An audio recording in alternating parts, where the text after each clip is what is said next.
अस्सलाम वालेकुम। हमने स्टार्ट किया था क्लासिफिकेशन ऑफ ओपियोइड ड्रग्स। सबसे पहले हमारे पास जो ड्रग आती है वो आती है मॉर्फिन। मॉर्फिन हमारे पास क्या है, एक प्रोटोटाइप ड्रग है। प्रोटोटाइप ड्रग का मतलब ये है कि आप इस ड्रग से इसकी जो पूरी क्लास है ओपियोइड की, उसे हम क्या करते हैं, जानते हैं। सही है। जब भी मॉर्फिन का नाम लिया जाएगा तो आपके दिमाग में क्या आएगा कि क्या है, ओपियोइड है, और इससे रिलेटेड जितनी भी ड्रग होंगी वो भी किसके अंदर आएंगी, ओपियोइड्स के अंदर आएगी। सही है। जब भी मॉर्फिन इंटर होती है बॉडी के अंदर तो वो ये क्या करती है, क्रॉस करती है ब्लड ब्रेन बैरियर को और बाइंड करती है ओपियोइड म्यू रिसेप्टर के साथ। सही है। ये जो एक्टिवेशन होती है रिसेप्टर की, ये ट्रिगर करती है एक इंट्रासेलुलर कैस्केड को और इनहिबिट करती है एडिनाइल साइक्लेज को। जब एडिनाइल साइक्लेज इनहिबिट हो रहा है तो ये हमारे पास क्या करेगा, लीड करेगा किसको, decrease the level of cyclic AMP and reduce the release of neurotransmitter. सही है। तो एडिनाइल साइक्लेज क्या करेगा, रिड्यूस कर देगा न्यूरोट्रांसमीटर के रिलीज को, जैसा कि हमारे पास क्या हो गया, सब्सटेंस बी हो गया, गाबा हो गया और डोपामीन वगैरह हो गया। सही है। This reduce the calcium influx and opening the potassium channel lead to hyperpolarization। ये क्या करेगा, hyperpolarization की कंडीशन क्या करेगा, अराइव करेगा। Also effect on the kappa receptor in the laminae and the dorsal horn of the spinal cord। ये effect करता है कापा रिसेप्टर के ऊपर भी। म्यू रिसेप्टर और कापा रिसेप्टर के ऊपर बाइंड कर रहा है। डेल्टा रिसेप्टर का इसके अंदर कोई काम नहीं है। सही है। इसके एक्शंस के अंदर क्या आता है कि पहले ये एनाल्जेसिया कॉज करवाएगा। एनाल्जेसिया के अंदर मतलब ये है कि ओपियोइड क्या करवाएगा, रिलीफ करेगा pain without the loss of consciousness. यानी आप बंदा कॉन्शियस के अंदर है तो ही हमारे पास, यानी अपने होश आवाज के अंदर है और पेन क्या हो रहा है, रिलीफ हो रहा है। और ये क्या करता है, relieve the pain by raising the pain threshold at the spinal cord level and more importantly by alternatingly brain perception of the pain. ये क्या करेगा, ब्रेन के अंदर जो पेन की परसेप्शन है उसे क्या कर देगा, रिड्यूस कर देगा, और जो स्पाइनल कॉर्ड के अंदर इसका लेवल या तो हाई करवा के एकदम से क्या कर देगा, खत्म कर देगा। सही है। नेक्स्ट आता है यूफोरिया। यूफोरिया का मतलब ये है कि प्लेजेंट इफेक्ट। मॉर्फिन क्या करता है, powerful sense of contaminant and well being, यानी आपको वेल बीइंग की जो फीलिंग है उसे बढ़ाता है। यूफोरिया में be caused by the disinhibition of the dopamine containing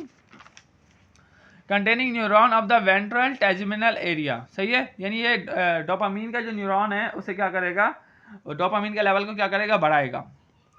respiration, it causes the respiratory depression by reducing the sensitivity of the respiratory center neuron to carbon dioxide. ये sensitivity क्या करेगा, रिड्यूस कर देगा किसी रिस्पायरेटरी सेंटर की कि वो carbon dioxide से क्या कर ले, इंटरेक्ट ना कर पाए। डिप्रेशन ऑफ कफ, मॉर्फिन और कोडीन ये एंटीट्यूसिव प्रॉपर्टी भी इनकी होती है। मियोसिस, मियोसिस का मतलब ये है कि आपकी बॉडी के अंदर, आपकी आई के अंदर जो प्यूपल है उसकी कॉन्ट्रैक्शन करवाना। सही है। Pin point pupil characteristics of the morphine result in the stimulation of the mu and kappa receptor. All the morphine abuser demonstrate the pin point pupil. जो भी मॉर्फिन के एडिक्टेड पर्सन होंगे तो उनका जो प्यूपल का साइज है वो क्या होगा, पिन पॉइंट होगा, यानी कॉन्स्ट्रक्टेड हुआ होगा। एमेसिस, एमेसिस का मतलब ये है कि ये हमारे पास क्या करवाएगा, एंड एमेटिक प्रॉपर्टी यानी वोमिटिंग वगैरह भी कॉज करवाएगा। जीआई डिस्टर्बेंस के अंदर ये क्या करवाएगा, डायरिया को रिलीफ करेगा by decreasing the motility. Intestinal motility को ये क्या करवाएगा, डिक्रीज करवाएगा, और टून इंक्रीज करवाएगा इंटेस्टाइनल सर्कुलर स्मूथ मसल की। सर्कुलर स्मूथ मसल की टून इंक्रीज करवा रहा है और डिक्रीज करवा रहा है मोटालिटी को। Morphine also increase the tone of the anal sphincter. All opioid call constipation, जितने भी ऑपियोइड्स हैं वो कॉन्स्टिपेशन कॉज करवा सकते हैं। कार्डियोवास्कुलर सिस्टम के अंदर क्या है कि the large dose of the morphine cause the hypotension and bradycardia. सही है। हाइपोटेंशन और ब्रेडिकार्डिया भी कॉज करवा सकता है। हिस्टामिन रिलीज, ये क्या करता है, मॉर्फिन रिलीज करवाता है हिस्टामिन को मास सेल से, और यूट्रिकेरिया, स्वेटिंग और वेजोडाइलेशन भी कॉज करवाता है। ये हमारे पास उन पेशेंट्स को नहीं दी जाती जिनको एस्थमा होता है। सही है। क्योंकि जो हिस्टामिन है वो और ब्रोंको कंस्ट्रक्शन करवाता है, तो इसके अंदर हम ये नहीं देंगे। हार्मोनल एक्शन, ये इंक्रीज करवाता है हार्मोन और इनहेंस करवाता है प्रोलैक्टिन की सिक्रीशन को, इंक्रीज करवाएगा एंटी डायरेटिक हार्मोन को, और यूरिनरी रिटेंशन भी कॉज करवाता है। लेबर पेन के अंदर may prolong the second stage of the labour by transitively decreasing the strength को क्या करेगा, डिक्रीज करवाएगा। Duration and frequency of the urine contraction को क्या करवाएगा, इंक्रीज करवाएगा। सही है। अब बात आती है यूफोरिया की। यूफोरिया क्या होता है कि powerful sense of contaminant and well being, यानी आप बहुत अच्छा महसूस कर रहे हैं। सही है। The euphoric effect appear involve the GABA inhibitory interneuron of the ventral tegmental area of the brain. ये क्या होता है कि गाबा रिसेप्टर जो है वो हमारे पास ये इफेक्ट प्रोड्यूस करवा सकता है। सही है। नॉर्मली क्या होता है कि GABA reduce the amount of dopamine release in the nucleus. Normally क्या हो रहा होता है कि जो गाबा होता है वो डिक्रीज करवाता है किसको, डोपामीन के रिलीज को। सही है, ब्रेन के अंदर। फिर क्या होता है कि जब हम कोई ऑपियोइड देती हैं तो जो कि एक्टिवेट करवाता है किसको, म्यू रिसेप्टर को ब्रेन के अंदर, तो वो रिलीज करवाता है कि गाबा क्या हो जाए, इनहिबिट हो जाए, और डोपामीन का रिलीज क्या हो जाए, इंक्रीज हो जाएगा। जब डोपामीन की एक्टिविटी इंक्रीज होगी तो हमारे पास फिजिकल और साइकोलॉजिकल डिपेंडेंस भी कंडीशन भी अकर हो सकती है विद ऑपियोइड। सही है। और जब हमारे पास डोपामीन रिलीज होगा तो हमें एक प्लेजर इफेक्ट महसूस होगा। ये हमारे पास नॉर्मल कंडीशन है कि गाबा इंटरन्यूरॉन है जिसके अंदर से गाबा रिलीज हो रहा है। जब गाबा रिलीज होगा तो कैल्शियम क्लोराइड का इन्फ्लक्स होगा इनसाइड। जब क्लोराइड का इन्फ्लक्स होगा तो हमारे पास जो डोपामिन का रिलीज है वो नहीं होगा। सही है। जब इस गाबा इंटरन्यूरॉन के ऊपर हमारे पास कोई भी आके ऑपियोइड, फर्स्ट कर लो हीरोइन आके बाइंड कर रही है, तो गाबा रिसेप्टर के अंदर जो क्लोराइड का इन्फ्लक्स है वो बहुत कम होगा, ना होने के बराबर होगा। जब क्लोराइड का इन्फ्लक्स ना होने के बराबर होगा तो जो डोपामिन का रिलीज है वो क्या होगा, ज़्यादा होगा। जब डोपामिन का रिलीज ज़्यादा होगा तो हमारे पास इफेरिक इफेक्ट क्या होगा, प्रोड्यूस हो जाएगा। नेक्स्ट आता है फार्माकोकाइनेटिक। फार्माकोकाइनेटिक के अंदर क्या है कि एडमिनिस्ट्रेशन इसकी क्या है, हमारे पास सिग्निफिकेंट फर्स्ट पास मेटाबॉलिज्म होता है इसके अंदर। सही है। Morphine metabolism of morphine occur in the liver. इसका मेटाबॉलिज्म कहाँ पे होता है, लीवर के अंदर होता है। इसे हम इंट्रावेस्कुलरली भी दे सकते हैं, सबक्यूटेनियसली भी, और आईवी भी दे सकते हैं।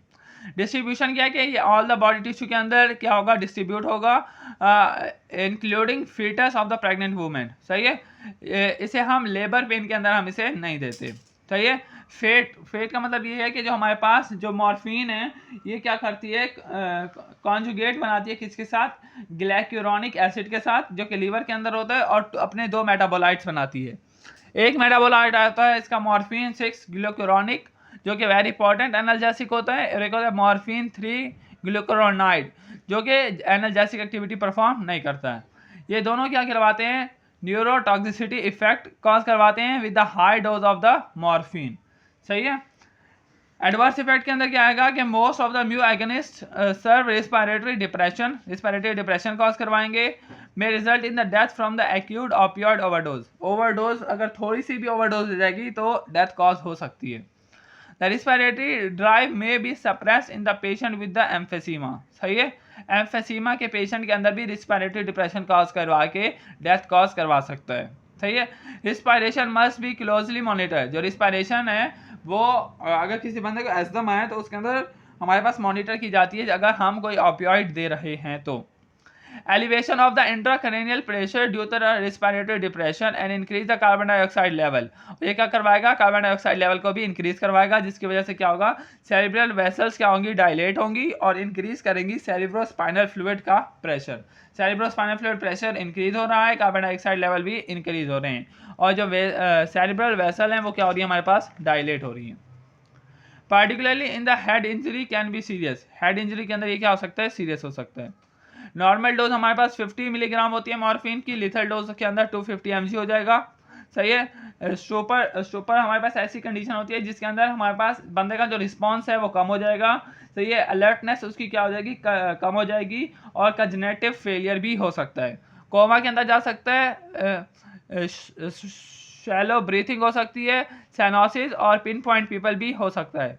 बीपी के अंदर फॉल आ सकता है, कन्वल्जन भी हो सकती है, death due to respiratory failure. Respiratory failure की वजह से डेथ भी हो सकती है। ट्रीटमेंट के अंदर क्या आएगा, पॉजिटिव प्रेशर रिस्पायरेशन हम प्रोवाइड करेंगे, आईवी फ्लूइड देंगे, गैस्ट्रिक लवाश देंगे विद पोटेशियम परमैग्नेट एंड नैलेक्सोन देंगे। नैलेक्सोन हमारे पास क्या है, एंटागनिस्ट है।